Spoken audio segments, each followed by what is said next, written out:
चलिए आज इन्वेस्टिंग की दुनिया में उलझन से सफलता तक के सफर की एक कहानी सुनते हैं। तो ये कहानी है आर्यन की। आर्यन एक 23 साल का सॉफ्टवेयर इंजीनियर है जिसके पास एक सपना था और हाँ, थोड़ी बहुत बचत भी। अब सपना क्या था? अपने पैसे को बढ़ता हुआ देखना, और इसके लिए उसके पास 50,000 रुपए की बचत भी थी। सपना तो एकदम सीधा था, पर प्रॉब्लम ये थी कि इन्वेस्टिंग की ये जो दुनिया है ना, वो उसे एक भूल भुलैया जैसी लगती थी। उसे बिल्कुल आइडिया नहीं था कि पहला कदम आखिर रखे तो रखे कहाँ। तो आर्यन के सफर का जो पहला पड़ाव था वो थी उसकी परेशानी। सोचिए, आर्यन लिटरली चारों तरफ से आ रहे शोर में फंस गया था। व्हाट्सएप ग्रुप्स, यूट्यूब के गुरु और इंस्टा रील्स, हर तरफ से सलाहों की जैसे बारिश हो रही थी। कोई चिल्ला रहा था, अरे ये स्टॉक खरीदो, तो कोई कह रहा था फटाफट वो स्टॉक बेचो। ये सब कुछ बस शोर था, कोई ठोस तरीका नहीं।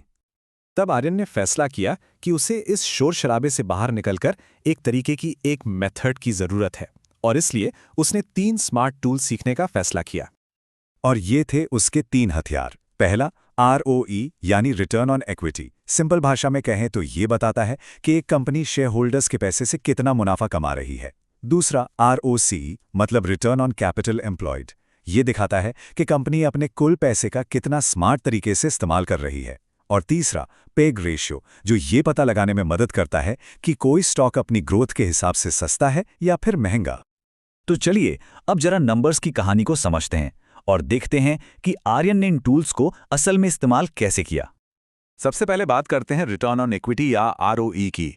ये सीधा सीधा ये बताता है कि एक कंपनी का मैनेजमेंट शेयर होल्डर्स के लगाए हुए पैसे पर कितना मुनाफा कमाकर दे रहा है। ये उनकी काबिलियत का एक बहुत बड़ा सबूत है। तो आर्यन ने खुद से एक सवाल पूछा। मान लो किसी कंपनी के पास शेयर होल्डर्स का 1 करोड़ रुपए है और वो एक साल में 20 लाख का प्रॉफिट कमाती है, तो उसका ROE क्या होगा? 1 सेकंड के लिए सोचिए जरा। जवाब है 20%। इसका मतलब एकदम साफ है, कंपनी ने अपने शेयर होल्डर्स के पैसे पर 20% का मुनाफा कमाया। ये एक बहुत अच्छा संकेत है। अच्छा, अगला टूल है ROCE यानी रिटर्न ऑन कैपिटल एम्प्लॉयड। ये हमें दिखाता है कि एक कंपनी मुनाफा कमाने के लिए अपने सभी उपलब्ध पैसों का कितनी अच्छी तरह से इस्तेमाल कर रही है, जिसमें कर्ज भी शामिल होता है। तो सवाल ये है, अगर कंपनी का टोटल कैपिटल 2 करोड़ रुपए है और इंटरेस्ट और टैक्स से पहले का प्रॉफिट 40 लाख है, तो ROCE क्या होगा? यहां भी जवाब 20% ही है। इसका मतलब यह हुआ कि कंपनी न केवल शेयर होल्डर्स के पैसे पर बल्कि अपने टोटल रिसोर्सेज पर भी बहुत अच्छा रिटर्न दे रही है। और अब आता है तीसरा और आखिरी टूल, PEG रेशियो। ये टूल हमें ये समझने में मदद करता है कि क्या किसी स्टॉक की कीमत उसकी ग्रोथ की स्पीड के हिसाब से ठीक है। मतलब कहीं हम ग्रोथ के लिए जरूरत से ज्यादा कीमत तो नहीं चुका रहे हैं। तो मान लीजिए किसी स्टॉक का PE रेशियो 15 है और उसकी अनुमानित ग्रोथ 10% है, तो उसका पेग रेशियो क्या होगा? जवाब है 1.5। अब देखिए, आमतौर पर 1 से ऊपर का PEG रेशियो ये बताता है कि स्टॉक अपनी ग्रोथ के हिसाब से थोड़ा महंगा हो सकता है, जबकि 1 से कम का मतलब है कि वो शायद सस्ता मिल रहा है। तो इन सारे टूल्स को सीखने के बाद आर्यन ने किया क्या? चलिए देखते हैं कि कहानी अब कैसे आगे बढ़ती है। अब आर्यन का पूरा गेम ही बदल गया था। वो व्हाट्सएप टिप्स और यूट्यूब की अफवाहों का पीछा करने के बजाय अब ROE, ROCE और PEG रेशियो जैसे सॉलिड तरीकों का इस्तेमाल कर रहा था।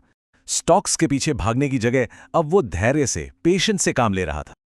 और नतीजा जबरदस्त था। सही मौकों को पहचानकर और एनालिसिस एनालिसिस के दम पर सिर्फ 2 साल बाद आर्यन के 50,000 रुपए बढ़कर 5 लाख हो गए।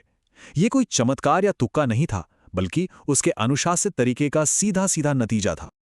तो इस पूरी कहानी से हमें इन्वेस्टमेंट का असली सीक्रेट, असली रहस्य क्या पता चलता है? तो क्या ये सब आसान था? नहीं, ये एक स्मार्ट अप्रोच थी। ये डिसिप्लिन और नॉलेज का वो मैजिक था जिसने आर्यन को सफलता दिलाई। तो इस कहानी से सीखने वाली बातें क्या हैं? पहली बात, हमेशा बेसिक से शुरू करें। दूसरी, इधर उधर की टिप्स का पीछा न करें। तीसरी, नंबर्स में जो कहानी छुपी है ना, उसे पढ़ें। और आखिर में अपने ज्ञान को ही अपना गाइड बनने दें। और अंत में एक बात हमेशा याद रखनी चाहिए, टिप्स तो बदलती रहती हैं, पर फंडामेंटल्स हमेशा वही रहते हैं।